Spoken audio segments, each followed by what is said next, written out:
Alors bonjour, aujourd'hui moi et David allons vous parler des volcans.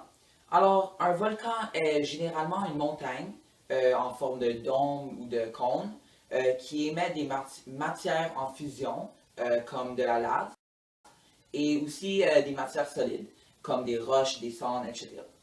Alors cette émission est possible à cause d'un orifice à la surface de la Terre qui permet un passage entre le manteau à l'intérieur de la Terre et la surface de la Terre.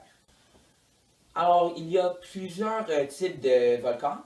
Par exemple, l'hawaïen, ça c'est un des types. Le deuxième type, c'est le strombolien.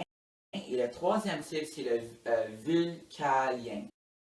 Alors, merci et je vais vous passer à mon coéquipier Davidé. Alors, je vais vous parler des différentes parties du volcan et des éruptions volcaniques.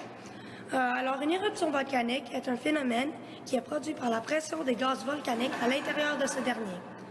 Quand l'éruption se produit, une coulée de magma qu'on appelle lave commence à dégouliner de la bouche du volcan et qui peut provoquer des dégâts catastrophiques à la population plus proche de celle-ci. Les éruptions volcaniques durent en moyenne 15 jours. Il y a même un volcan encore en activité depuis 1983, mais ces durées sont rares. Les éruptions les plus coûteuses et dévastatrices sont deux en Indonésie. L'un en 1815, qui a fait 92 000 morts, et l'autre en 1883, qui a fait 36 000 morts. Lors d'une éruption, on peut distinguer plusieurs choses. Il y a la chambre magmatique en bas du volcan où se produit le magma. Il y a la croûte qui est l'extérieur du volcan.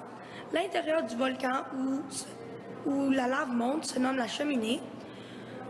Et évidemment, on a le magma qui monte dans le volcan pendant l'éruption. Il y a des gaz et des cendres qui sortent entre autres de la bouche du volcan. Et finalement, la lave coule vers le bas du volcan et continue sa piste sur la Terre. Voici une démonstration d'une éruption volcanique. Alors, dans l'expérience, vous allez voir que le magma va être expulsé dans le cratère et le magma vient de la chambre magmatique qui va aller dans la cheminée de magma et va être expulsé dans le cratère. Alors, vous allez voir.